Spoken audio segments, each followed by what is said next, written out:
ইবলিস শয়তান তার সিংহাসন নিয়ে বসা, প্রতিদিন সকালবেলায় শয়তানগুলোরে মানব রাজ্যে পাঠিয়ে দেয়, যা তোরা মানব রাজ্যে চলে যা, যে মানুষকে ওয়াসওয়াসা দেয়, ওয়াসওয়াসা দিয়ে খারাপ কাজ করা। সারাদিন খারাপ কাজ করার পরে কি কি ওয়াসওয়াসা দিল, কি কি খারাপ কাজ মানুষের মধ্যে ঘটালো, সন্ধ্যাবেলায় সব শয়তানে সেই ইবলিসকে বয়ান শোনায়। সন্ধ্যাবেলায় শয়তানগুলো এসে বলে, আমি এক লোককে দিয়ে মিথ্যা কথা বলিয়েছি। আরেক শয়তান বলে, আমি নামাজ কাজা করিয়েছি এক আল্লাহর বান্দাকে দিয়ে। আরেকজন বলে, আমি ওজনে কম দিয়েছি। আরেকজন বলে, আমি সুদের ব্যবসার মধ্যে টাকা লাগানোর ব্যবস্থা করে দিয়েছি। এক একজন এক একটা ওয়াসওয়াসা দিয়ে আল্লাহর মুমিন বান্দাদেরকে ধোঁকা দিয়েছে। এগুলোর ফিরিস্তি এসে সব শয়তানেরা ইবলিসকে শোনায়, কিন্তু কোনো কথাতে ইবলিসের মন ভরে না। কোন শয়তান এসে বলে, আমি তো এমন মদের আড্ডাখানায় নিয়ে গেছি আল্লাহর বান্দাদেরকে, এগুলো নামাজই পড়ে নাই, খালি মদ খেয়েছে। আবার কিছু শয়তান এসে বলে, আমি ক্যাসিনোতে নিয়ে গেছি, ওখানে খালি জুয়া খেলছে। আবার কিছু শয়তান এসে বলে, আমি বাজারের মধ্যে ফরমালিনের এই ওয়াসওয়াসা ঢুকাই দিছি।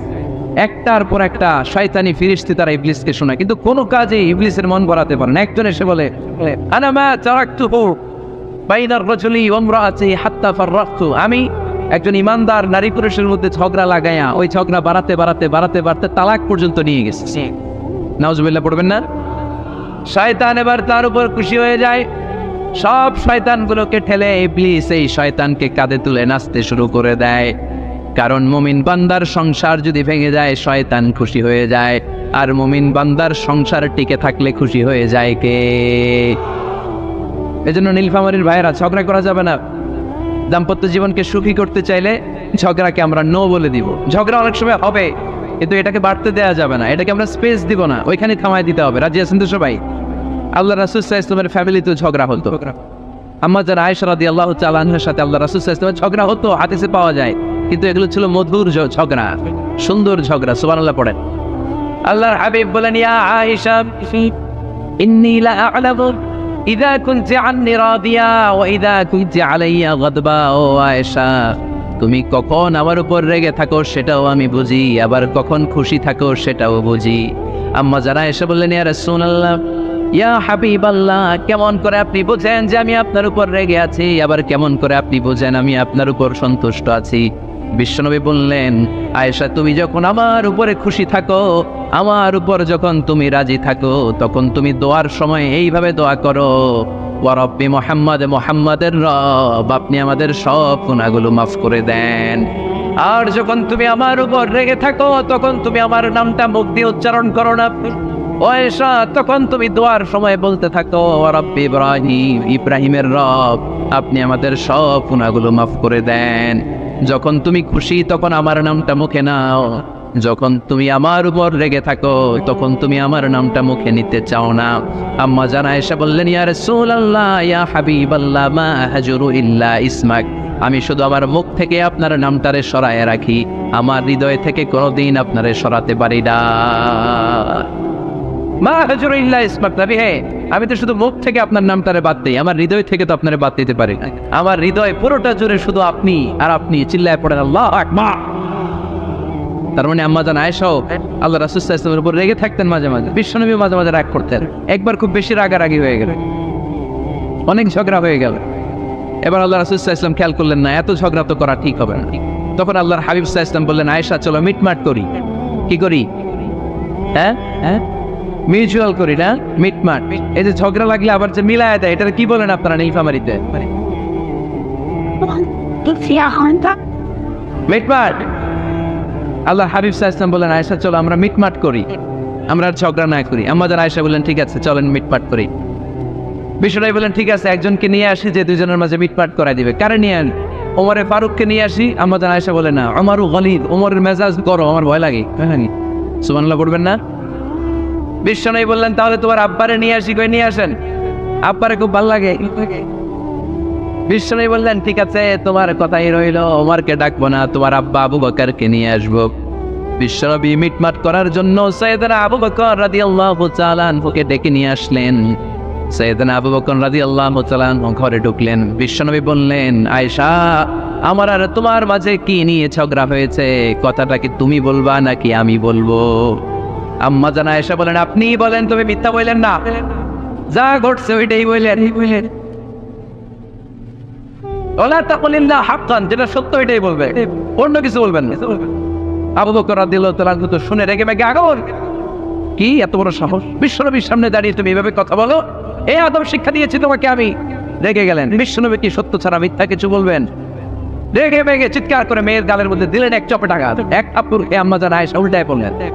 আবার মারার জন্য সাইয়েদনা আবু বকর রাগে গড়গড় করছিলেন, মেয়েরে আবার মারার জন্য উদ্যত হলেন। বিশ্বনবী অবস্থা ভয়ঙ্কর দেখে সাইয়েদনা আবু বকরের সামনে দুই হাত মেলে এইভাবে দাঁড়িয়ে গেলেন। বিশ্বনবীকে যখন আবু বকর রাদিয়াল্লাহু তাআলা আনহু দাঁড়াতে দেখলেন, সাইয়েদনা আবু বকর মুহূর্তের মধ্যে থেমে গেলেন। সুবহানাল্লাহ পড়েন। সাইয়েদনা আবু বকর রাদিয়াল্লাহু তাআলা আনহু ঘর থেকে বের হয়ে গেলেন। এবার বিশ্বনবী আম্মা জান আয়েশার কাছে যেয়ে বলেন, ও আয়েশা, দেখো আমি তোমার মাইর থেকে বাঁচাইলাম, আমি না থাকলে তোমার বাবা তোমার আসে শেষ করে ফেলতো, ঠিক না? আমি বাঁচাইছি তোমারে। ইয়া আয়েশা কাইফা রাআইতিনি আন খুসতুকি মিনার রাজুল, দেখছো আয়েশা কেমনে বাঁচাইলাম তোমারে? আজকে আমি না থাকলে এমন পিটতে দিতে তোমার বাবা একেবারে খবর হয়ে যায়। আম্মা জান আয়েশা লজ্জায় পড়ে গেলেন, হেসে দিলেন। বিশ্বনবীও হেসে দিলেন। সুবহানাল্লাহ পড়েন। দুইজনের এই হাসির আওয়াজ ঘরের বাইরে থেকে সাইয়েদনা আবু বকর শুনতে পেলেন। উনি শুনে তো অবাক, কিরে এতক্ষণ তৃতীয় বিশ্বযুদ্ধ, এখন আবার হাসে। ঘরে ঢুকলেন, ঘরে ঢুকার পরে আবু বকর রাদিয়াল্লাহু তাআলা আনহু বিশ্বনবীরে বলেন, ইয়া রাসূলুল্লাহ আশরিকানি ফি সিলমিকুমা কামা আশরাকতুমানি ফি হারবিকুমা। হে আল্লাহর রাসূল, আপনারা দুইজন ঝগড়া লাগলে মিটমাট করার জন্য আমারে যেমনি ডাকেন, আপনারা যখন সুখ আনন্দ আর হাসাহাসিতে ব্যস্ত থাকেন, ওই হাসির সময়গুলোতে শেয়ার করার জন্য তখনও আমার একটু ডাইকেন। পড়েন সুবহানাল্লাহ। ও নবী, শুধু ঝগড়ার সময় ডাইকেন না, কিন্তু শুধু মিলায় দেওয়ার জন্য ডাকবেন না। আপনাদের মধ্যে যখন সুখকর আনন্দময় হাসাহাসির মুহূর্তগুলো কাটে, ওই মুহূর্তগুলোতেও আমাকে এনে আপনারা শেয়ার করে দিয়েন। পড়েন সুবহানাল্লাহ। মুসনাদে আহমদ ইবনে হাম্বলের হাদিস। এই হাদিস প্রমাণ করে আল্লাহ রাসূল সাল্লাল্লাহু আলাইহি ওয়াসাল্লামের বড় ঝগড়া হতো স্ত্রীদের সাথে, তবে মধুর ঝগড়া, শিক্ষণীয় ঝগড়া, আওয়াজ করে বলতে হবে, ঠিক না? এজন্য ঝগড়া হবে, কিন্তু ঝগড়াকে বাড়তে দেওয়া যাবে। তাহলে দাম্পত্য জীবন সুখময় করতে চাইলে 1 নম্বরে স্যাক্রিফাইস, 2 নম্বরে ঝগড়াকে আমরা কি বলে দিছি আজকে? বলে গেছি ঝগড়াকে কি বলবো? নো। তাসলিমা নামে একটি মেয়ে হারিয়ে গেছে। ওসি সাহেব বলেছেন পিছনে পুলিশের কাছে যদি পাঠিয়ে দিতে পারেন ভালো হয়। ছোট্ট মেয়ে দেখলে জিজ্ঞেস করবেন তোমার নাম কি, যদি বলে তাসলিমা, 6 বছর বয়স, ওকে পাঠিয়ে দিবেন। 3 নম্বর, দাম্পত্য জীবন সুখময় করতে চাইলে দাম্পত্য জীবনের কোনো গোপন কথা কারোর সাথে শেয়ার করা যাবে না। এটা কবিরা গুনাহ, এটাকে হারাম বলে ঘোষণা দিয়েছে কে? এটাকে বিষ্ণু বলেছেন আযমুল আমানা। স্বামী স্ত্রীর মধ্যে যে অন্তরঙ্গ মুহূর্ত কাটে, এই মুহূর্তগুলোর কথা কারোর সাথে শেয়ার করা যাবে? নীলফামারীর যুবক ভাইরা চিল্লায় বলে, এগুলো শেয়ার করা যাবে? বিষ্ণু বললেন, খবরদার, এটা আযমুল আমানা। স্বামীর সবকিছু স্ত্রীর কাছে আমানত, স্ত্রীর সবকিছু স্বামীর কাছে আমানত।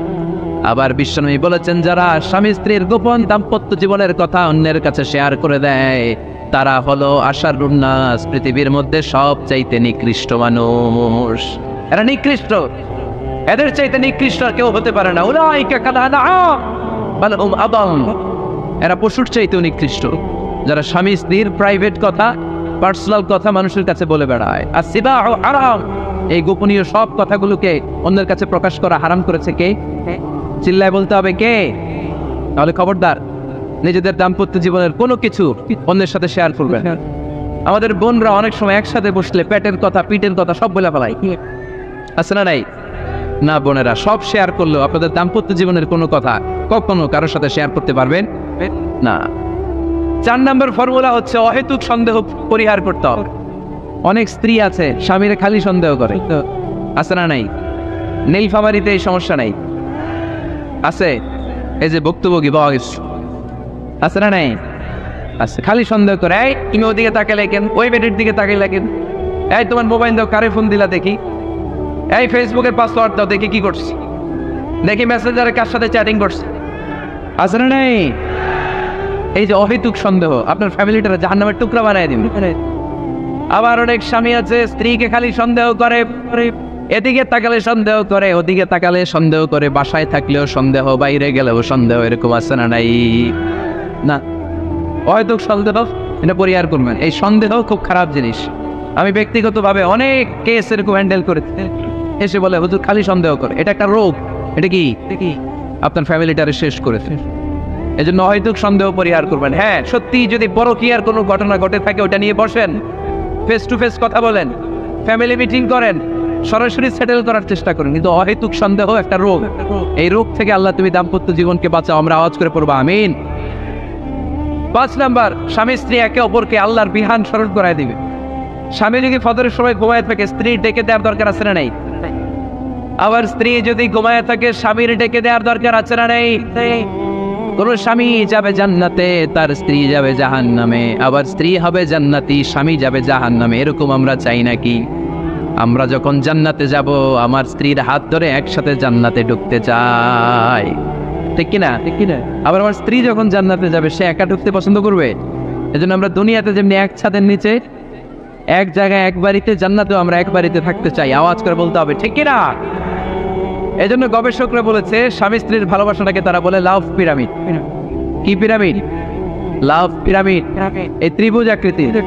কিরে ভাই? আচ্ছা, লাভ পিরামিড, ত্রিভুজ আকৃতি, ট্রায়াঙ্গেল। আপনারা ত্রিভুজ চিনেন? চিনেন? কথা কয় না। ত্রিভুজের কয় কোণা? কয় কোণা?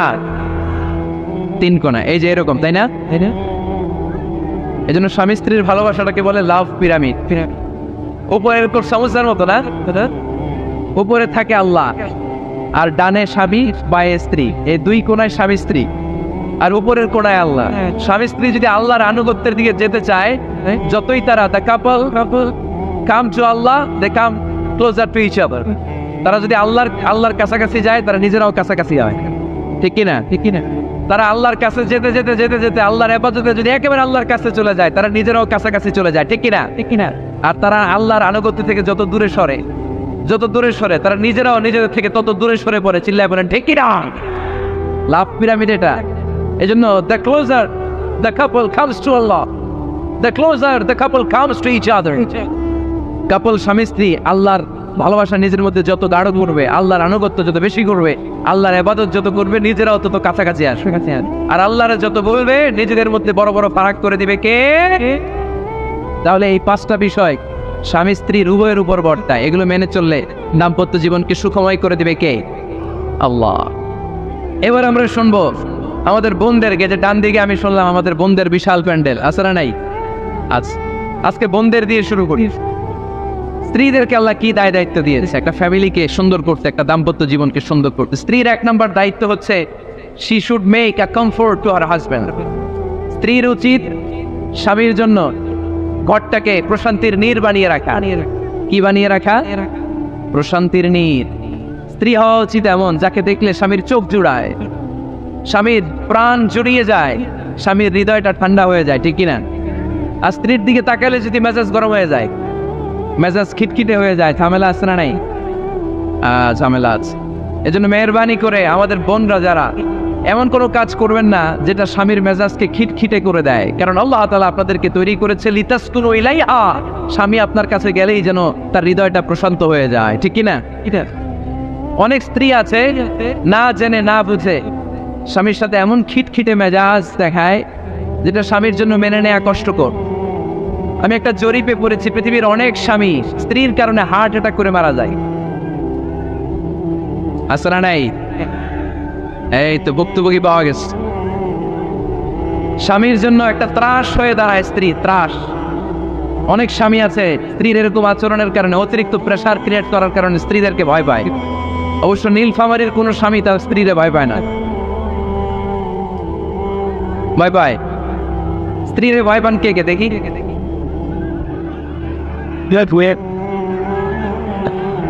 ভয় পান আপনারা? ভয় পান? হ্যাঁ, এক অফিসের বড় সাহেব তার স্ত্রীরে খুব ভয় পায়, প্রচন্ড ভয় পায়। তো সে মনে মনে ভাবলো, দেখি আমার অফিসের যারা স্টাফ আছে, ম্যানেজাররা আছে, এরা কতটুকু ভয় পায়, এরা ভয় পায় কিনা। তো একদিন সকালবেলা অফিসের সব স্টাফগুলোর একসাথে দাঁড় করে বলতেছে, এই আপনারা যারা যারা আপনাদের স্ত্রীদেরকে ভয় পান, তারা ডান দিকে যান, আর যারা স্ত্রীকে ভয় পান না, এরা বাম দিকে যান। অফিসের সব কর্মচারী ডান দিকে চলে গেছে, সবাই ভয় পায়, একজন শুধু বাম দিকে। বাম দিকে কয়জন? ভয় পায় না। আর যারা ভয় পায় এরা ডান দিকে, ডান দিকে সবাই। তো বড় সাহেব ভাবছে, আলহামদুলিল্লাহ, আমার অফিসে একজন হইলেও বীর পুরুষ আছে, তো বীর পুরুষের কাছে যেয়ে বলে, ঘটনা কি? আপনি মোটেও ভয় পান না? কয়, স্যার প্রতিদিন অফিস করার জন্য যখন ঘর থেকে বের হয়, আমার বউ আমারে বলে দেয়, খবরদার সবাই যেদিকে যায় তুমি কিন্তু ওইদিকে যাইবা না। সবাই যেদিকে যায় তুমি ওইদিকে গেলে খবর আছে। বড় সাহেবকে খবরদার, এটা তো আরো ডরায়, ঠিক কি না? এজন্য বোনদেরকে বলবো, লিতাসকুনু ইলাইহা, এমন ভাবে আপনি আপনার স্বামীর সামনে নিজেকে প্রেজেন্ট করেন যাকে আপনাকে দেখলে আপনার স্বামীর চোখ জুড়িয়ে যায়, হৃদয়টা প্রশান্ত হয়ে যায়, আপনাকে দেখলেই আপনাকে ভালোবাসতে মনে চায়, ঠিক কি না? এজন্য রব্বুল আলামিন বলেন, আমি নারীদেরকে তৈরি করেছি লিতাসকুনু ইলাইহা, যেন পুরুষেরা স্ত্রীদের সংস্পর্শ যখন পায় পুরুষদের হৃদয়টারে প্রশান্ত করে দেয়। কে? রব্বুল আলামিন বলেছেন, খাদিজার জন্য জান্নাতে আমি এমন একটা ঘর বানিয়েছি যেই ঘরের মধ্যে কোনো বিশৃঙ্খলা নাই। খাদিজার জন্য জান্নাতে এমন একটা প্রাসাদ আমি বানিয়েছি যেই প্রাসাদের মধ্যে কোনো আওয়াজ নাই, কোনো কোলাহল নাই। কুরাইশদের মাঝে যখন দাওয়াত দিতেন, সব বিশৃঙ্খলা ঝামেলা গোলমাল শেষ করে রাতের বেলায় যখন খাদিজার ঘরে বিশ্বনবী ঢুকতেন, বিশ্বনবীর হৃদয়টারে প্রশান্ত করে দিত কে? আম্মাজান খাদিজা বিশ্বনবী সাল্লাল্লাহু আলাইহি ওয়াসাল্লামের জন্য এমন ঘর উপহার দিয়েছেন যেই ঘরে বিশ্বনবী আসলে বিশ্বনবীর হৃদয়টা ঠান্ডা হয়ে যেত। সুবহানাল্লাহ পড়েন। অনেক স্ত্রী আছে, স্বামী ঘরে ঢুকলেই ঘরে আটা নাই, রুটি নাই, চাল নাই, ডাল নাই, এটা লাগবে ওইটা লাগবে, ওখানে যেতে হবে, একটার পর একটা ফিরিস্তি বলে বেড়ায়, আছে না? নাই না, এটা করবেন না। আপনার কি লাগবে এই সব দায় দায়িত্ব আল্লাহ তাআলা স্বামীকে দিয়েছে, স্বামীকে জানাবেন। তবে ধীরে সুস্থে স্বামীর জন্য ঘরটাকে এমন করে রাখতে হবে যেন ঘরে ঢুকলেই স্বামীর হৃদয়টারে প্রশান্ত করে দেয় কে? এজন্য স্ত্রীর প্রথম দায়িত্ব ঘরটারে প্রশান্তির নীর বানানো। এখানে কি আবার কি এখানে মারামারি দুই দল নাকি?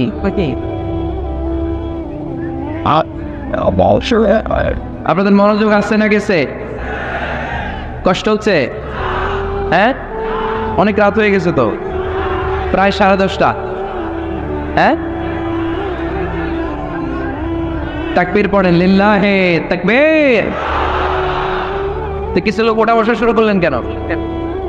হ্যাঁ, 1 নাম্বার, 2 নাম্বার, 3 নাম্বার নাই তো আবার? হ্যাঁ, 1 নাম্বার নাকি পেশাব করা, 2 নাম্বার নাকি টয়লেটে যাওয়া, 3 নাম্বার নাকি এইটা। বিড়ি খান আপনারা? বিড়ি আর সিগারেটের সাথে মুসলমানের সম্পর্ক আছে না? কোন মুসলমান সিগারেট খেতে পারে, বিড়ি টানতে পারে? কারণ এটা এমন একটা খাবার যে খাবার টয়লেটে ঢুকেও খাওয়া যায়। সিগারেট ছাড়া কোনো খাবার টয়লেটের ভেতরে খাওয়া যায়? কথা বলেন, খাওয়া যায়? এবং সিগারেট পৃথিবীর এমন খাবার যে খাবারের গায়ে এই খাবারের বদনাম লেখা থাকে, ঠিক কিনা? সিগারেট ছাড়া পৃথিবীর কোনো খাবারে ওই খাবারের বদনাম আছে? কথা বলেন। ধরেন আপনাদের নীলফামারীতে নতুন 1 প্যাকেট বিস্কিট বেরোচ্ছে, যে বিস্কিটের গায়ে লেখা এই বিস্কিট খাওয়ার 1 ঘন্টার মধ্যে ডায়রিয়া শুরু হবে। ওটা খাইবেন কে? খাবেন আপনারা? কি বলবেন দোকানদারে, তোর বিস্কিট তুই খা, তোর ডায়রিয়া হোক, ঠিক কিনা? কিন্তু সিগারেটের গায়ে কিন্তু লেখা থাকে স্মোকিং কজেস ক্যান্সার, ধূমপান স্বাস্থ্যের জন্য ক্ষতিকর, ধূমপান কর্কট রোগের কারণ, ধূমপান করলে এটা বিষপানের শামিল। এই সিগারেট এটা তৈরি হয় তামাক পাতা থেকে, টোবাকো প্ল্যান্ট। এই তামাক পাতা চাষ হয় নাকি নীলফামারীতে? হ্যাঁ, বাংলাদেশে সবচেয়ে বেশি নীলফামারীর কোন থানায়? সদরে, শহর অঞ্চলে? আচ্ছা, এই তামাক পাতার চারদিকে বেড়া দেওয়া লাগে না, জানেন? কারণ ছাগলেও মুখ দেয় না। তো যেটা ছাগলে খায় না ওটা মানুষ খাইতে পারে? আওয়াজ করে বলেন। তাহলে ঝগড়ারে যেমনি আজকে আমরা নো বলে দিলাম, এই সিগারেট, এই মাদক, এগুলাকে আজকের প্রোগ্রাম থেকে আমরা নো বলে দিব। পারা যাবে? মাদককে আমরা নো বলে দিলাম। আওয়াজ করে বলেন, মাদক আর সিগারেটকে কি বললাম? নো। আল্লাহ তুমি বুঝার তৌফিক দান করো, আমরা পড়ি আমিন। একটা সুখী দাম্পত্য জীবনের জন্য স্ত্রীর 2 নাম্বার দায়িত্ব হচ্ছে স্বামীকে ইন্সপায়ার করা, স্বামীকে সাহস যোগানো, পিছন থেকে ড্রাইভিং পুশের মতো কাজ করা। কারণ স্বামীকে যখন স্ত্রী সাহস যোগায়, স্বামীর সাহস বেড়ে যায়, ঠিক কিনা? আল্লাহর হাবিব সাল্লাল্লাহু আলাইহি ওয়াসাল্লামের কাছে কোরআনের আয়াত নাযিল হলো, ইকরা বিসমি রাব্বিকাল্লাযী খালাক খালাকাল ইনসানা মিন আলাক ইকরা ওয়া রাব্বুকাল আকরাম الذي علم بالقلم علم الإنسان ما لم يعلم পড়েন আল্লাহু আকবার। সূরাতুল আলাকের 5 আয়াত হেরা গুহায় যখন নাজিল হয়ে গেল, বিশ্বনবী সাইয়েদনা জিবরাইলকে নিজ আকৃতিতে দেখলেন, পা থেকে মাথা পর্যন্ত দেখে বিশ্বনবী ভয় পেয়ে গেলেন। বিশ্বনবী সাল্লাল্লাহু আলাইহি ওয়াসাল্লাম জীবনে দুইবার সাইয়েদনা জিবরাইল আলাইহিস সালামকে ওনার আসল আকৃতিতে দেখেছিল। আওয়াজ করে বলতে হবে কয়বার? এক হচ্ছে মেরাজ রজনীতে সিদরাতুল মুনতাহায়, দুই হচ্ছে প্রথম যখন কোরআনের আয়াত নাজিল হয় বিষ্ণু সাল্লাল্লাহু আলাইহি ওয়াসাল্লাম দেখলেন বিশাল একজন ব্যক্তি, পাটা হচ্ছে হেরা গুহায় আর মাথাটা হচ্ছে আকাশের উপরে। এই বিশাল একটা লোক সে কোরআনের 5 আয়াত নিয়ে এসেছে সূরাতুল আলাক আর বলতে শুরু করেছে, ইয়া মুহাম্মদ ইকরা, আপনি পড়ুন, আপনি পড়ুন, আপনি পড়ুন। 3 বার পড়ার আদেশ করার পরে বিষ্ণু সাল্লাল্লাহু আলাইহি ওয়াসাল্লাম পড়তে আরম্ভ করলেন, ইকরা বিসমি রাব্বিকাল্লাযী খালাক খালাকাল ইনসানা মিন আলাক ইকরা ওয়া রাব্বুকাল আকরাম আল্লাযী আল্লামা বিল কলম আল্লামাল ইনসানা মা লাম ইয়ালাম। বিষ্ণু সাল্লাল্লাহু আলাইহি ওয়াসাল্লাম পড়তে আরম্ভ করলেন। প্রথম কোরআনের আয়াত যখন নাজিল হয়ে গেল বিষ্ণু সাল্লাল্লাহু আলাইহি ওয়াসাল্লাম ভয় পেয়ে গেলেন। হাত নাড়াচ্ছেন কেন আপনারা?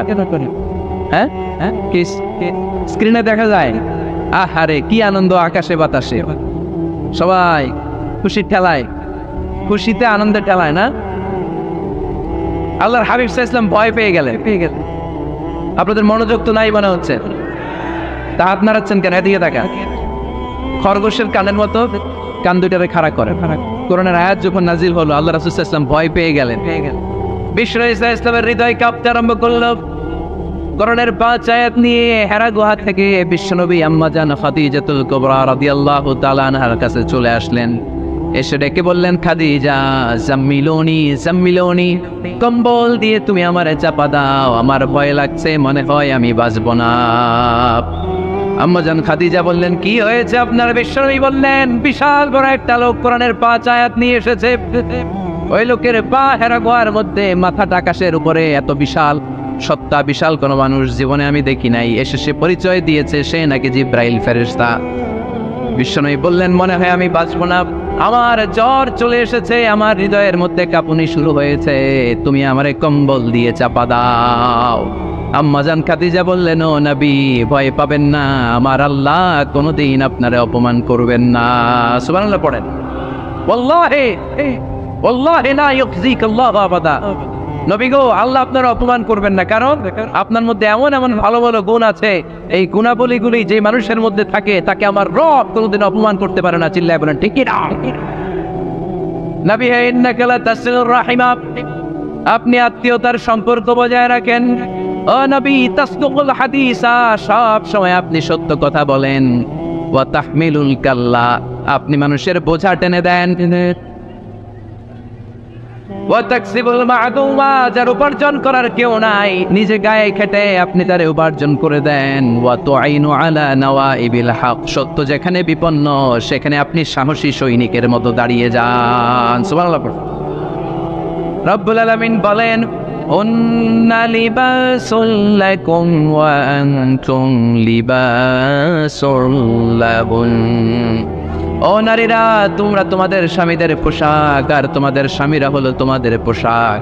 পোশাক যেমনি লজ্জাস্থানকে ঢেকে রাখে, ঈমান ইজ্জতের হেফাজত করে, আব্রু ঢেকে রাখে, তেমনি স্বামী তার স্ত্রীর চরিত্রের হেফাজত করে, স্ত্রী তার স্বামীর চরিত্রের হেফাজত করে।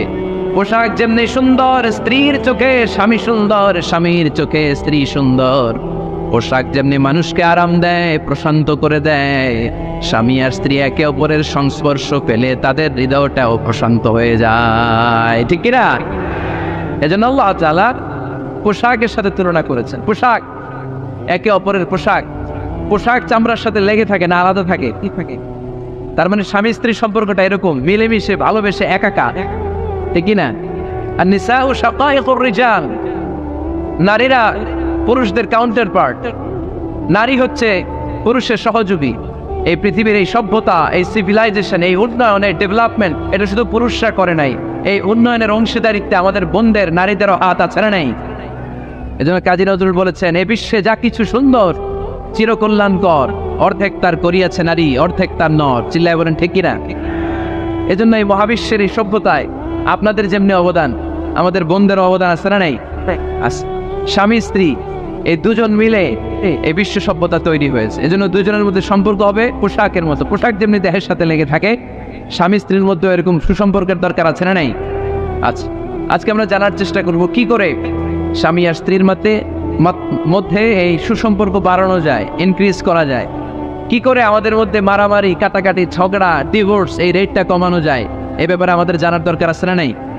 ইসলামী শরিয়া স্বামী স্ত্রী প্রত্যেককে ইন্ডিভিজুয়ালি আলাদা আলাদা কিছু দায়িত্ব দিয়েছে। স্বামীকে কিছু দায়িত্ব দিয়েছে, আবার স্ত্রীকে কিছু দায়িত্ব দিয়েছে, আবার উভয়কে কিছু দায়িত্ব দিয়েছে।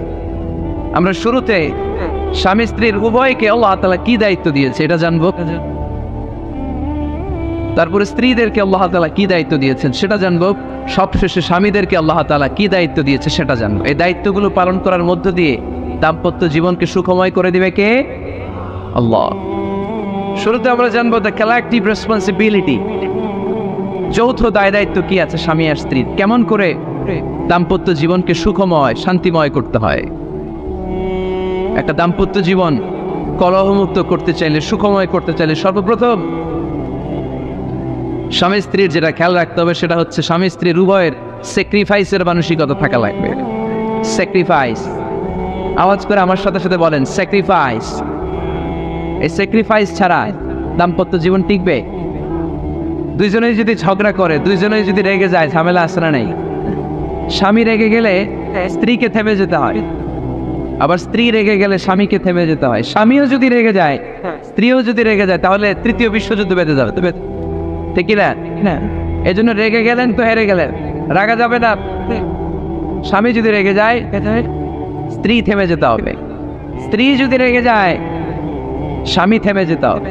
এটাই দাম্পত্য জীবনের সুখ আর সমৃদ্ধির মূল ফর্মুলা। স্যাক্রিফাইস করতে হবে। এর কারণ আপনি যদি দোষ খুঁজতে শুরু করেন, দোষ ছাড়া পৃথিবীতে মানুষ নাই। ঠিক কিনা? No one is perfect in this world. এই পৃথিবীতে কেউই পারফেক্ট না। আপনি যে আপনার স্ত্রীর দোষ খোঁজেন, আপনারও দোষ আছে না নাই? আবার ভাবি যদি আপনার খালি দোষ খোঁজে, ভাবিরও দোষ আছে না নাই? না, এজন্য দোষ খুঁজবেন না, স্যাক্রিফাইস করেন, একটু মানিয়ে নিন। দাম্পত্য জীবনটা এরকমই, একটু ছাড় দিতে হয়, একটু মানিয়ে নিতে হয়। দাম্পত্য জীবনে কখনো মন খারাপ, কখনো মন ভালো, কখনো রোদ, কখনো বৃষ্টি, এই নিয়েই দাম্পত্য জীবন। ঠিক কিনা? তাহলে দাম্পত্য জীবনে যদি আমরা সুখ পেতে চাই, সকল নবদম্পতিকে বলবো একটু ছাড় দেওয়ার মানসিকতা বিল্ড আপ করেন, একটু মানিয়ে নেন, একটু মানিয়ে নেন, একটু ছাড় দেন, একটু মিলেমিশে চলেন। এক স্যাক্রিফাইস আমাদের জীবনটারে, আমাদের দাম্পত্য জীবনটাকে একটা জান্নাতি দাম্পত্য জীবন বানাই দিবে। ঠিক কিনা? দাম্পত্য জীবনকে সুখী করার 2 নম্বর ফর্মুলা হচ্ছে ঝগড়া করা যাবে না। আপনারা ঝগড়া করেন নাকি? হ্যাঁ, বউয়ের সাথে ঝগড়া করেন না এরকম বিবাহিত পুরুষ কে কে আছেন দেখি এখানে? হাত তুলছে অনেকে। বিশ্বাস হয় আপনাদের? হ্যাঁ, অনেক ঝগড়া। হ্যাঁ, আচ্ছা, মেয়েরা বেশি করে? না না, এই মহিলা প্যান্ডেল আছে এদিকে, এদেরকে জিজ্ঞেস করলে বলবে সব দোষ আপনাদের, আর আপনারা দোষ দিচ্ছেন এদের। তো ঝগড়া করবেন না মেহরবানি করে, সম্মানিত ভাইয়েরা, ঝগড়া করবেন না। কারণ এই ঝগড়া থেকে, সামান্য ঝগড়া থেকে অনেক সময় বিচ্ছেদের দিকে চলে যায় সম্পর্ক। ছোট্ট ঝগড়া থেকে যেতে যেতে ঝগড়া বাড়তে বাড়তে ডিভোর্সের দিকে গড়া, এরকম আছে না নাই? না, সামান্য ঝগড়া যদি বেঁধে যায়, শয়তান এটার মধ্যে বাতাস দেয়, এটারে বাড়াতে বাড়াতে শয়তান অনেক বড় করে। ইমানদারদের পরিবার ভেঙে গেলে শয়তান খুশি, আর ইমানদারদের পরিবার টিকে থাকলে আমার আল্লাহ খুশি। আমরা কার খুশি চাই? জোরে বলতে হবে, খুশি চাই কার? শয়তান সব সময় চায় ইমানদারদের ফ্যামিলি ভেঙে দিতে। Always it tries its level best to break down the relationship of a moving family. একজন ইমানদারের ফ্যামিলি কি করে ব্রেক ডাউন করে দেয়া যায়? ঝগড়াই করবো না। আপনি ঝগড়া করলে ভাবি যেন ঠান্ডা থাকে, ভাবি ঝগড়া শুরু করলে আপনি ঠান্ডা থাকবেন। ঝগড়া করা যাবে না, কিন্তু ঝগড়া হয়ে যায় ফ্যামিলিতে, এটাকে চেক দিতে হবে। ঝগড়া নিয়ে অনেক মজার মজার গল্প আছে, একটা গল্প দিয়ে আজকে শুরু করি। এক লোক মাহফিল শেষ করে 11টার দিকে বাসায় ফিরেছে। তো বাসায় ঢুকার আগে তার ওয়াইফকে ফোন দিয়েছে। ফোন দিয়ে বলতেছে, এই মাহফিল শেষ, আমি কিন্তু বাসায় চলে আসতেছি, শুরু করার আগে তাড়াতাড়ি দরজাটা খোলো। তো স্ত্রী আবার রাতের খাবার স্বামীকে ছাড়া খায় না। তো স্ত্রী দরজা খুলে দাঁড়ায় আছে, স্বামী বেচারা আসছে। আসার পরে স্ত্রীকে বলতেছে, এই শুরু করার আগে রাতের খাবার দিয়ে দাও, খেয়ে নেই।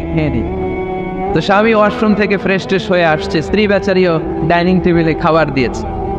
এবার স্বামীও খেতে বসেছে, স্ত্রীও খেতে বসেছে। স্বামী আবার বলতে আরম্ভ করছে, শুরু করার আগে ফ্যানটা ছাড়ো, খুব গরম লাগতেছে। এবার তো স্ত্রী রেগে বেগে আসলেন, কি আসার পর থেকে শুরু করার আগে কি শুরু করার আগে? স্বামী বলতেছে, এই তো শুরু হয়ে গেল, এই শুরু হয়ে গেল। মানে কি ঝগড়া? নীলফামারীর ভাইয়েরা, এটা শুরু করা যাবে না। শুরু করবেন আপনারা, ঝগড়া করবেন। আমাদের ফ্যামিলিগুলো থেকে ঝগড়াকে আজকে থেকে আমরা নো বলে দিলাম। মানে না, ঝগড়াকে কি বললাম? সবাই বলতে পারেন না, আওয়াজ করে বলেন, ঝগড়াকে আমরা কি বলবো? নো, ঝগড়া করা যাবে। শয়তান ঝগড়া বাদে দেখো উস্তাদ। সহিহ মুসলিমের হাদিস, ইন্না ইবলিসা ইয়াদাউ আরশাহু আলাল মা তুম্মা ইয়াবআসু। যারা চলে যায় ওনারা বেঁচে যায়, বিপদে পড়ে আছে আমরা, ঠিক কিনা? ওনাদের ওই পালাটা শেষ, কেউ থাকতে পারবে না। বিশ্বনবীও চলে গেলেন, বিশ্বনবীরও এই ইন্তেকালের মৃত্যুর যে কষ্ট, এটা ভোগ করা লেগেছে, ঠিক কিনা? এজন্য কারো রেহাই নাই। আকসিরু যিকরা হাযিমিল লাযযাত, জীবনের সব স্বাদকে পানসা করে দেয় ওই কষ্টের বিষয়, মানে মরণকে বেশি বেশি স্মরণ করো। কিন্তু আমরা মৃত্যুর কথা বেমালুম ভুলে যাই। আমাদের লাইফস্টাইল দেখলে মনেই হয় না যে আমরা এই পৃথিবী ছেড়ে চলে যাব, ক্ষণিকের জন্য এসেছি। বিশ্বনবীর সাহাবারা বলতেন, যখন সকাল হয় সন্ধ্যার জন্য অপেক্ষা করো না, আবার যখন সন্ধ্যা পর্যন্ত পৌঁছবে পরদিন সকালের জন্য অপেক্ষা করো না, তার আগেই ডাক চলে আসতে পারে, ঠিক কিনা? আবার বিশ্বনবী বলতেন, নামাজে যখন দাঁড়াও সাল্লু সালাতান মুআত্তিআ, মনে করো এটাই তোমার জীবনের হতে পারে শেষ নামাজ। Perform the Salah as if this is your last and final prayer. এমনভাবে সালাত পড়ো মনে করো হতে পারে এটা জীবনের শেষ নামাজ। এজন্য কেউ থাকতে আসি নাই, চলে যাব। আমার নানা ভাই যেমনি চলে গেলেন আমরাও চলে যাব, ঠিক কিনা? শুয়ে আছেন আমাদের পাশেই। আমরা দোয়া করি, আল্লাহ তাআলা ওনার কবরটাকে তুমি জান্নাতুল ফেরদাউসের বাগান বানাও, ওনার কবরের সাথে জান্নাতের একটা কানেকশন তৈরি করে দাও। আমার নানা ভাইয়ের যে স্বপ্নগুলো ছিল, যে অসমাপ্ত কাজগুলো ছিল, এগুলো যেন বর্তমান পীর সাহেব গোলাম পরওয়ার সাঈদী আরাফাত উনি আপনাদের সবাইকে একসাথে নিয়ে অসমাপ্ত কাজগুলো যেন সমাপ্ত করতে পারে, আমরা দোয়া করি। আমরা আওয়াজ করে পড়ি আমিন। আজকের প্রোগ্রামের সভাপতিত্ব করছেন মাওলানা গোলাম পরওয়ার সাঈদী আরাফাত, পীর সাহেব আড়াইবাড়ি দরবার শরীফ, কুমিল্লা। আল্লাহ পাক ওনার যোগ্যতাকে আরও বাড়িয়ে দিক। আপনাদের সবাইকে নিয়ে আড়াইবাড়ি দরবারের যত দায়িত্ব আছে সবগুলো দায়িত্ব যেন সুচারুরূপে উনি পালন করতে পারে, আল্লাহ তৌফিক দান করুন। আমার আগে কথা বলেছেন হযরত মাওলানা আল্লামা সাদিকুর রহমান আজহারি সাহেব। এর আগে কথা বলেছেন আমার আরেক নানা ভাই গোলাম সরওয়ার সাঈদী পীর সাহেব। দরবারের অনেক বড় বড় উলামায়ে কেরাম আজকে কথা রেখেছে। যারাই কথা রেখেছে নিশ্চয়ই কোরআন থেকে কথা বলেছে। সবগুলো কথা যেন আমরা আমল করতে পারি, আল্লাহ তুমি তৌফিক দাও। এই মাহফিলগুলোর অ্যারেঞ্জমেন্ট করা হয় যাতে আমাদের জীবনের পরিবর্তন আসে। আমরা আসলে ভুলে গেছি যে আমরা চলে যাব, মাটির কবরে কিন্তু আমাদের সবাইকে যেতে হবে, ঠিক কিনা? একদিন মাটির ভেতরে হবে ঘরে মন আমার, কেন বান্ধ দালান ঘর, প্রাণ পাখি উড়ে যাবে পিঞ্জর ছেড়ে, ধরা ধামে সবই রবে তুমি যাবে চলে, বন্ধু বান্ধব যত মাতা পিতা দ্বারা সুত সবই হবে তোমার পরে মন আমার, কেন বান্ধ দালান ঘর, একদিন মাটির ভেতরে হবে ঘরে মন আমার, কেন বান্ধ দালান ঘর, ঠিক না? চলে যেতে হবে। এজন্য এটা যেন আমাদের মাথায় থাকে যে আমরা থাকতে আসি নাই। আমাদের আখিরাতটা যেন সুন্দর হয়, সবসময় এই চিন্তা রাখতে হবে। আমাদের মোরাল বেসিস, আমাদের ethical level is going down. ইখলাস, তাকওয়া, ইজ গোয়িং ডাউন। আল্লাহর উপর ভয়, আল্লাহর উপর অগাধ বিশ্বাস এবং আস্থা দিন দিন আমাদের কমছে, আর দুনিয়াকে পাওয়ার লোভ আমাদের বাড়ছে, ঠিক কিনা? কিন্তু আমরা থাকতে আসি নাই, চলে যাব। আমাদের অনেক লাগবে। গোটা বিশ্বে দেখবেন যে একটা প্রতিযোগিতা মানুষের মধ্যে, ছুটছে মানুষ পাগলের মতো, আরো লাগবে, আরো টাকা লাগবে, আরো সম্মান লাগবে, আমার আরো দাপট লাগবে, আরো জায়গা লাগবে, আরো ফ্ল্যাট লাগবে, আছে না নাই? বিশ্বনবী বলেন, বনি আদমের প্রত্যেককেও যদি একটা স্বর্ণের পাহাড়ের মালিক বানিয়ে দেয়া হয়। কিসের পাহাড়? কথা বলেন। আচ্ছা, একটা স্বর্ণের পাহাড়ের মালিক যদি আপনি হন, আপনার পুরো 14 পুরুষ মিলে ওই স্বর্ণের পাহাড় যদি বিক্রি করেও খান, ওই পাহাড়ের অর্ধেকও শেষ করতে পারবেন? বিশ্বনবী বললেন, প্রত্যেককে যদি একটা স্বর্ণের পাহাড়ের মালিকও বানিয়ে দেয়া হয়, প্রত্যেকে চাবে আরো একটা স্বর্ণের পাহাড় কেমনে নেওয়া যায়। কত বড় ডাকাত, ঠিক কিনা? ওয়ালাই আমলা আফাহু ইল্লা তুরাব, কবরের মাটি ছাড়া কোনো কিছু বনি আদমের এই মুখকে বন্ধ করতে পারবে? আরো লাগবে, খাই খাই খাই খাই, আরো দাও, পাই নাই, এরকম অসন্তোষ আছে না নাই? অল্প খাবেন, অল্প পড়বেন, অল্প জমাবেন, অল্পের ভেতরে বরকত দিছে কে? এজন্য বেশি বেশি আমরা করব না, অল্পে সন্তুষ্ট থাকবো, আর শুকর করবো একজনের, তিনি কে? কারণ তিনিই পারেন আপনার মনের সব জ্বালা যন্ত্রণা দূর করে দিতে। আল্লাহ পাক আমাদেরকে সহি সমঝ দান করুক। সবাই পড়েন আমিন। আপনাদের কষ্ট হচ্ছে না তো? বলেন কি, রাত বাজে 11:30, শহরের ভেতরে এত রাতে কথা বলা যায়? হ্যাঁ, কথা বলা যাবে? তো আমরা খুব বেশি লম্বা চড়ার সময় নিব না। শহরের মানুষ খুব ব্যস্ত থাকে, কারো অফিস আছে সকালে, কারো ব্যবসা প্রতিষ্ঠান খুলতে হবে।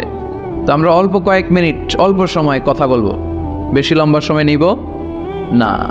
তবে যতক্ষণ শুনবো মনোযোগের সাথে শুনবো, ইনশাল্লাহ পড়েন। আর ওঠা বসা করা যাবে না, করা যাবে? তো আমরা অল্প কয়েক মিনিট কথা শুনবো আমলের নিয়তে। আগে নিয়তটাকে খালিস করে নেই, যে আল্লাহ এই যে এত দামি সময় ব্যয় করে আমরা আসলাম, যা শুনবো এটা যেন আল্লাহ আমল করতে পারি। চিল্লায় পড়েন আমিন। আজকে কোরআনের সবচেয়ে দামি সূরাটা নিয়ে আমি কথা বলবো। সবচেয়ে দামি। কোরআনে মোট সূরা কয়টা? সবাই বলেন। আমি যখন কথা বলি আমি ক্লাস নেই, তাফসির মাহফিলরে আমি বলি কি ক্লাস। তো ক্লাসে উত্তর করতে হয়। আমি সোজা কথার মানুষ, সোজা কথায় বিশ্বাসী, এত প্যাচগোজ নাই, সহজ কথা। আমি ক্লাস করি। আমি তাফসির মাহফিলকে নিয়েছি যে আমি প্রতিদিন রাতে একটা করে শীতকালে ক্লাস করি। তো এই ক্লাসে উত্তর দিতে হয়। টিচার যদি প্রশ্ন করে উত্তর দেওয়ার দরকার আছে না নাই? আর টিচার প্রশ্ন করে, টিচার শিখায়, ছাত্র অমনোযোগী, ফেল করার সম্ভাবনা আছে না নাই? তো আমরা যেন পাস করতে পারি, ঠিক কিনা? যতক্ষণ কথা বলবো, প্রশ্ন করলে আওয়াজ করে উত্তর দিতে হবে, বাঘের বাচ্চার মতো, ঠিক কিনা? আজকে কোরআনের সবচেয়ে দামি সূরাটা নিয়ে আমি কয়েক মিনিট কথা বলবো, ইনশাআল্লাহ পড়েন। এবার বলেন, কোরআনের সবচেয়ে দামি সূরা কি? হ্যাঁ? আর ইখলাস, আর ইয়াসিন, আর আর রহমান, আর বাকারা। বাকারা মানে কি? গাভী মানে কি? গরু। গাভী মানে নাকি গরু? তো গাভীর নামে আল্লাহ কোরআনে একটা সূরা দিলেন। গাভীর দুধ খাবেন বেশি বেশি। বিশ্বনবী বলতেন, আলাইকুম বি আলবানিল বাকার, তোমরা গরুর দুধ খেও। ফাইন্নাহা তুরাম্মু মিনাল আশজার, কেননা গরুর দুধ এটা ঘাস পাতার নির্যাস। গরু কি খায়? ঘাস খায়। আবার বিশ্বনবী বলতেন, গরুর গোশত খায়ও কম, দুধ খায়ও বেশি। কেননা ফাইন্না ফি লাবানিহা শিফা, গরুর দুধে আছে শিফা, ও ফি লাহমিহা দা, আর গোশতে আছে রোগ। এখন অনেক ডাক্তারের সিরিয়াল দিতে গেলে ডাক্তার বলে, লাল গোশত যারা খায় এরা যেন আমার সিরিয়াল না নেয়, কারণ আমি যতই ওষুধ দিব কোনো কাজ করবে না। Red meat is strictly prohibited for my patient. আমার রোগীর জন্য লাল মাংস খাওয়া নিষিদ্ধ। গরুর গোশতের ভেতরে আছে রোগ, কোলেস্টেরল বেশি। খেয়াল রাখবেন, যেই প্রাণীর পা বেশি ওই প্রাণীর গোশতের ভেতরে কোলেস্টেরল বেশি। মাছের পা আছে? কথা বলেন। মাছে কোনো কোলেস্টেরল নাই, সুবহানাল্লাহ পড়ে। মুরগির পা কয়টা? 2টা, তার মানে কিছু আছে, তাই না? গরুর পা কয়টা? তার মানে কোলেস্টেরলের পরিমাণ বেশি না কম? এবার বলেন, চিংড়ি মাছের পা কয়টা? কয় হুজুর হিসাব নাই। তাহলে কোলেস্টেরলেরও হিসাব নাই। এগুলো কম কম খেতে হবে, ঠিক কিনা? তো এজন্য দুধ খেতে হবে বেশি। জান্নাতে যারা যাবে, আল্লাহ তাআলা জান্নাতীদের জন্য 4টা শারাবান তাহুরা রাখবেন। ওয়াসাকাহুম রব্বুহুম শারাবান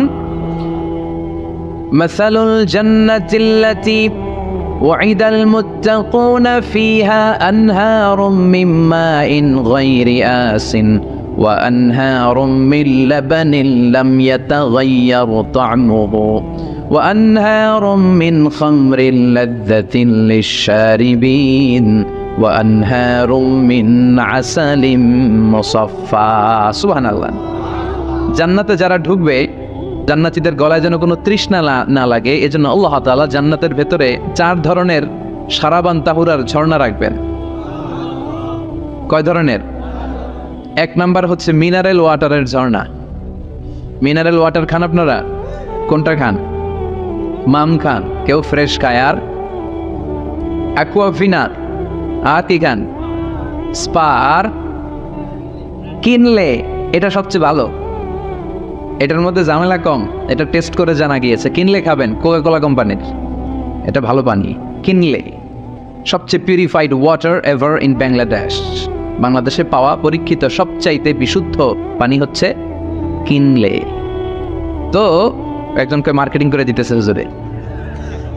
ভালো জিনিসের প্রশংসা করতে হয়, ঠিক কিনা? তো জান্নাতে যারা যাবে তাদের জন্য আল্লাহ তাআলা 4 ধরনের শারাবান তাহুরা রাখবে। সুবহানাল্লাহ কইবেন না?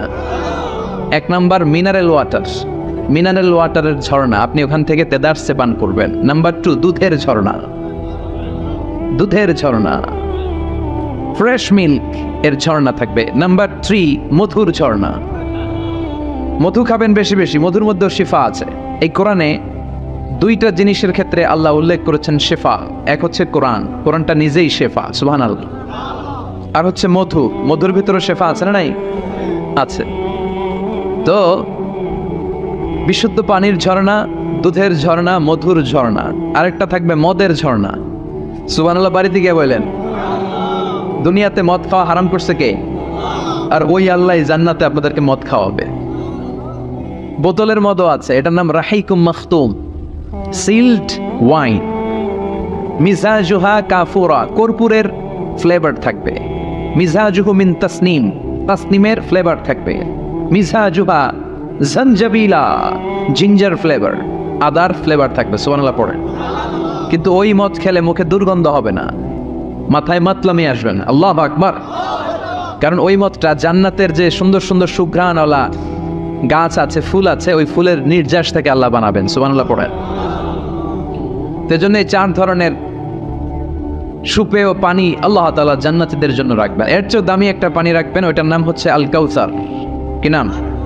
পড়েন, ইন্না আ'তাইনাকাল কাউসার ফাসাল্লি লিরাব্বিকা ওয়ানহার ইন্না শানিআকা হুয়াল আবতার। সুবহানাল্লাহ। কাউসারের একটা ঝর্ণা থাকবে। এই কাউসারের পানি আহলা মিনাল আসাল, হাউজে কাউসারের পানি মধুর চেয়েও মিষ্টি। আবিয়াদু মিনাল লাবান, দুধের চেয়েও সাদা। আবরাদু মিনাস সালজ, বরফের চেয়েও ঠান্ডা। এক ঢোক যে খাবে চিরকালের জন্য তৃষ্ণা মিটে যাবে। এই সবগুলো যেন আল্লাহ আমরা পান করতে পারি। আর জোরে পড়েন আমিন।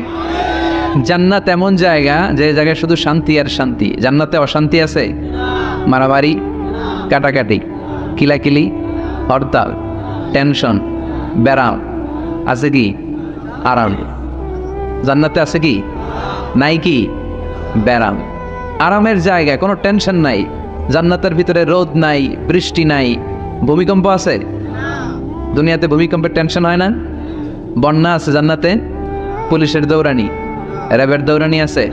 বাড়ি ভাড়ার টেনশন, বিদ্যুৎ বিল, গ্যাসের বিল, গমে ধরে না আমাদের, ঠিক কিনা? জান্নাতে কোনো টেনশন না।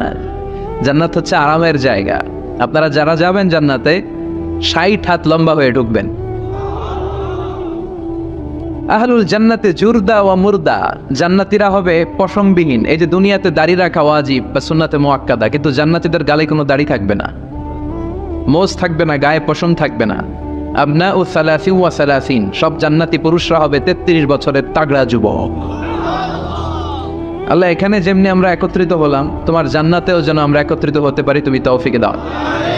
আর জোরে পড়েন আমিন। এতগুলো কথা কোত্থেকে এসেছে জানেন? জিজ্ঞেস করেছিলাম সবচেয়ে দামি সূরা কোনটা, একজন বলছে বাকারা। বাকারা মানে গাভী, গাভী থেকে দুধ, দুধ থেকে জান্নাত। সুবহানাল্লাহ পড়ে। কোরআনের কথা শেষ হতে চায় না, ইন্টার রিলেটেড, তাই না? একটার সাথে আরেকটা মিলে থাকে। খেয়াল রাখবেন, আল্লাহর কথা রাসূলের কথা কোনো ফাঁক ফোকর নাই, আছে? এজন্য এই দুইজনের কথাই আমরা মানব। বিদায় হজের ভাষণে বিশ্বনবী বলেছিলেন, লাকাদ তারাকতু ফীকুম আমরাইন লান তাদিল্লু মা তামাসসাকতুম বিহিমা কিতাবাল্লাহ ওয়া সুন্নাত রাসূলি। আমি তো চলে যাব, রেখে যাব দুটো জিনিস, যদি দুটো জিনিসকে মেনে চলো কখনো বিভ্রান্ত হবে না। একটা হচ্ছে আল্লাহর কিতাব, আর একটা হচ্ছে বিশ্বনবীর সুন্নাত। এই দুইটা আমরা আঁকড়ে ধরবো। রাজি আছেন তো? পৃথিবী যেদিকে যাক আমি থাকবো দুইটা নিয়ে, ইনশাআল্লাহ। পড়েন। কোরআনের সবচেয়ে দামি সূরা কোনটা বলেন? ফাতিহা।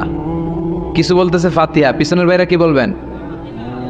হ্যাঁ, ইয়াসিন। আর আচ্ছা এবার বলেন, আমি সহজ করে দিই, বলেন কোন সূরা না পড়লে নামাজ হয় না? এবার ক্লু পাইছি, এবার ক্লু পেয়েছে। এই সূরা ছাড়া নামাজ হয় না। আমি যদি পড়াই হবে না, এই মসজিদের ইমাম সাহেব পড়াইলে হবে না, কিন্তু বাইতুল মুকাররমের খতিব পড়াইলে আবার হবে। হবে না? শাইখ আব্দুর রহমান সুদাইস পড়ালে তো হবেই। খাইছে কত বড় মুফতি দেখছেন, ফতোয়া দিয়ে দিচ্ছে জি না, আসলেই হবে না। কারণ এটা এমন সূরা, এই সূরা না পড়লে নামাজ হয় না। বিশ্বনবী বুখারীর বর্ণনায় বলেছেন, আ'যামুস সুওয়ার ফিল কোরআন, কোরআনের সবচেয়ে দামি সূরা। এটা আমার বানানো কথা না, সবচেয়ে দামি সূরা। এই সূরার মতো সূরা কোরআনে তো নাই, তাওরাতের ভেতরেও নাই, ইনজিলের ভেতরেও নাই, জাবুরের ভেতরেও নাই। 60টা মাত্র আয়াত। কয়টা? কার কার মুখস্থ নাই হাত তোলেন। সূরা ফাতিহা মুখস্থ নাই কার কার? হাত তোলেন। হিন্দু ভাই নাই কেউ? আমাদের অনেক মাহফিলে হিন্দুরা আসে, হিন্দুদেরও মুখস্থ। সুবহানাল্লাহ কইবেন না? আমি একবার লঞ্চের ভেতরে তুফানে পড়ছিলাম, তো লঞ্চ ডুবে যাবে তুফানের ধাক্কায়। তো দেখলাম লঞ্চের ভেতরে শুধু মুসলমানরাই জিকির করে না, হিন্দুরাও জিকির করে। তুফান থেমে যায়, জিকিরও থেমে যায়। কত বড় ডাকাত! তুফান শুরু, জিকিরও। সবার মুখে এক চিৎকার, বাঁচাও। আমি বললাম কে বাঁচাবে? কেউ রাম নেই।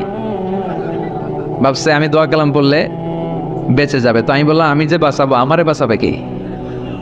মনে রাখবেন, কেউ বাঁচাতে পারে না, একজন ছাড়া। চিৎকার করে বলতে হবে তিনি কে।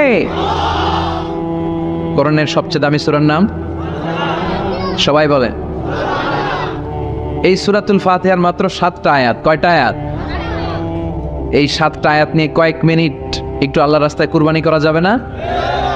কান দুইটা খরগোশের মতো খাড়া করে, খরগোশ কান খাড়া করে শোনে, এজন্য খুব পিন ড্রপ সাইলেন্ট, পিনপতন নীরবতাও খরগোশ কান দিয়ে শুনতে পায়। এই সূরাটা হচ্ছে আউয়ালুস সূরা নাযালা কামিলান মিনাল কোরআন, কোরআনের সর্বপ্রথম নাজিল হওয়া পূর্ণাঙ্গ সূরা। এই সূরার আগে কোন সূরা পূর্ণাঙ্গ একসাথে নাজিল হয় নাই। কোন সূরার 5 আয়াত, 10 আয়াত, 20 আয়াত। আপনারা যে এখন সুন্দর কোরআন দেখতেছেন, বিশ্বনবীর সময় কি এই কোরআন ছিল? না। 23 বছরের লম্বা জিন্দিগিতে বিশ্বনবীর কাছে এই কোরআন নাজিল হয়েছে।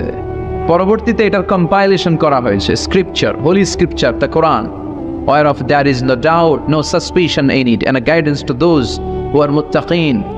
এটা এমন বই যেটাতে আল্লাহ কোনো ভুল রাখে নাই, মুত্তাকিনদের জন্য এটা পথ নির্দেশিকা হিসেবে আল্লাহ পাঠিয়েছে। পড়েন সুবহানাল্লাহ।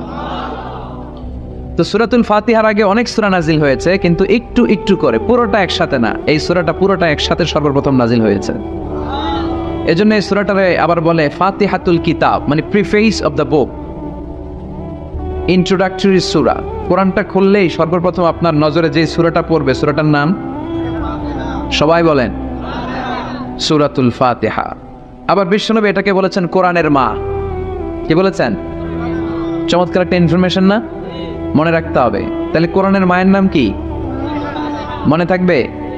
বলেন তো, সকল পৃথিবীর সব শহরের জনপদের মায়ের নাম কি? মাক্কাতুল মুকাররমা।